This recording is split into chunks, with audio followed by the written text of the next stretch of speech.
after winning a tournament in the parking lot and lost like $200 minimum. Yeah, minimum.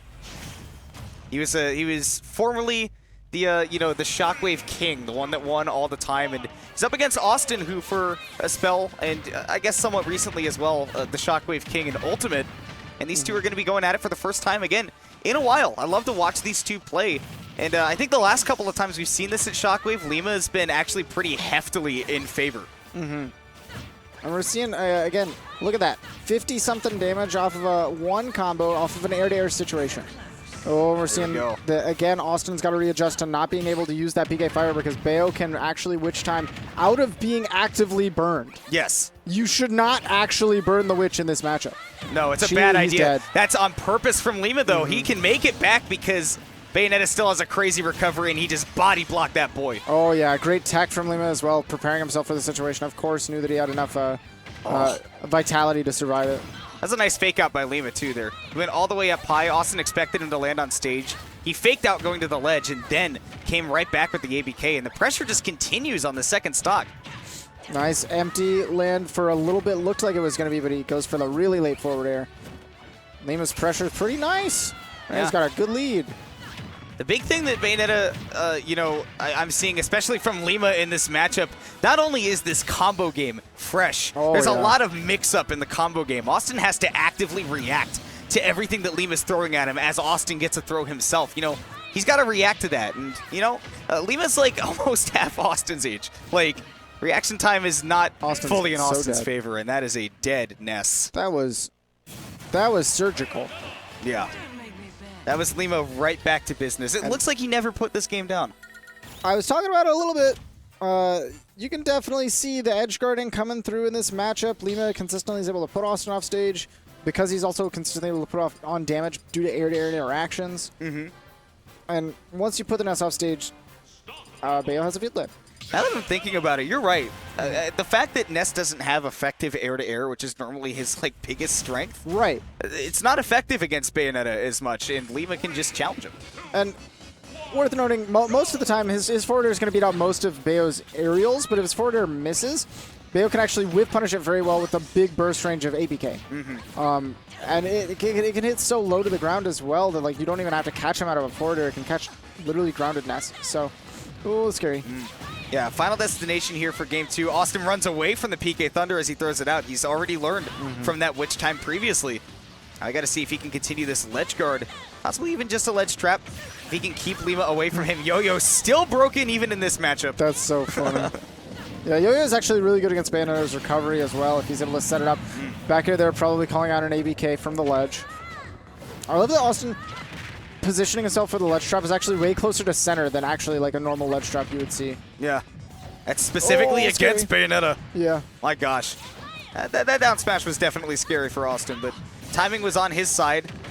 Wow, Bats Within going to get him out of that up air, which normally would have been like a drag down combo for Austin at that percent. Oh, for sure, but crossing over the down air attempt.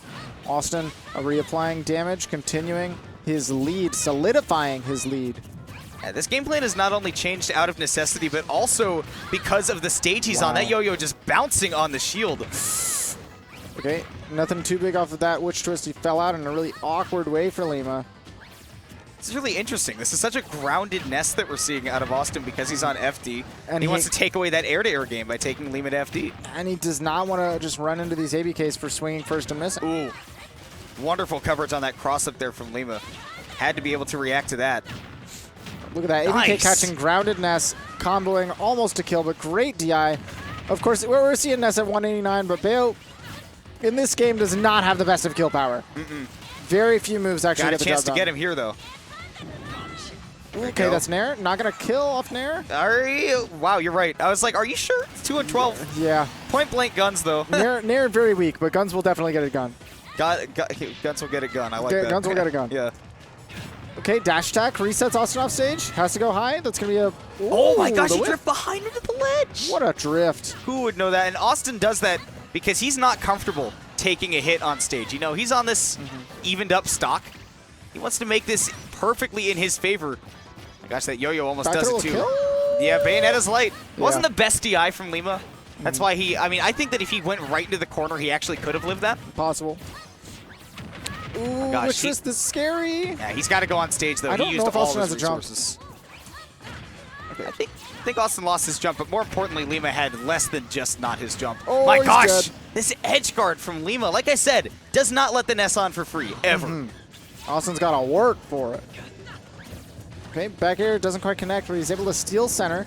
It's going to be a forward throw for sure. Right Careful. back Oh, to the that drag down. ledge.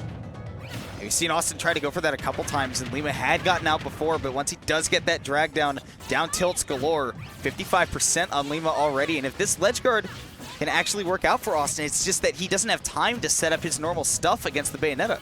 Nice. I love that air dodge back down, actually. Positioned himself really nicely. Forward throw. Going to set up the sledge trap.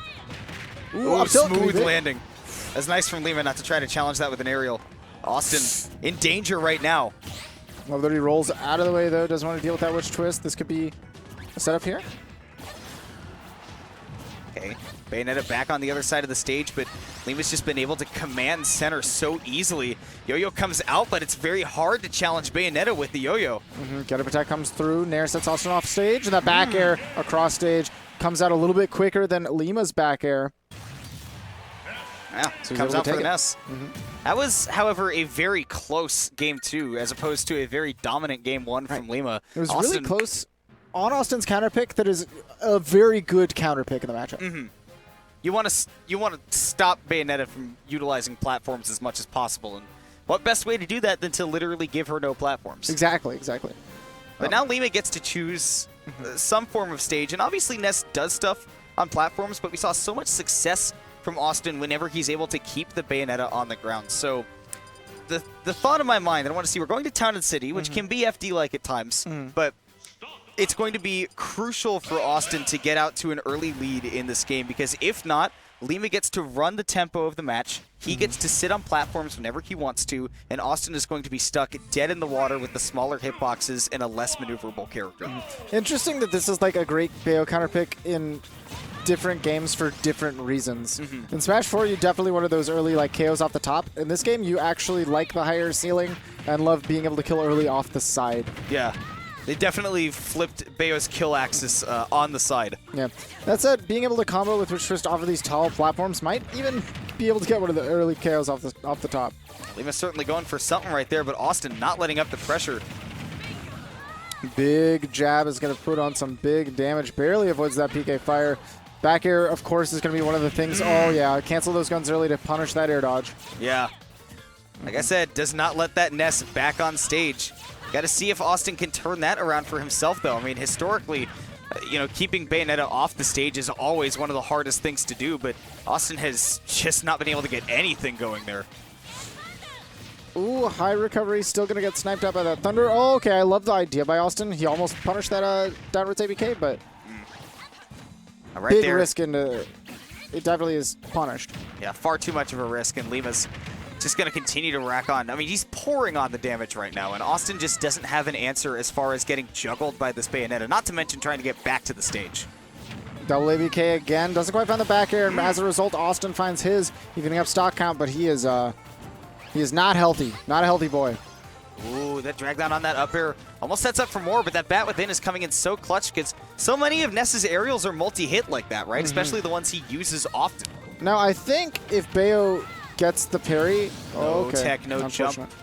In theory, if Witch Twist is still frame 4, I don't know if it is, you should always be able to Witch Twist off of a parry, frame data-wise, even if it's middle multi-hits. But That's crazy, actually. yeah. That's actually wild. Because you gain the 4 frames of advantage off of parry. Yeah, but right now we're seeing what I was talking about earlier at the start of the game, now that Lima's got the lead, he gets to control what happens and when. Now he's only got the ABK to make it back. Oh, he has a jump still too, so Nice. yeah, he's able to come back onto the stage. Awestin, gotta find something crazy, but gonna get witch time for that. So that was definitely something crazy, but he didn't find it. Lima found him. It's all coming up roses for the Bayo right now, man.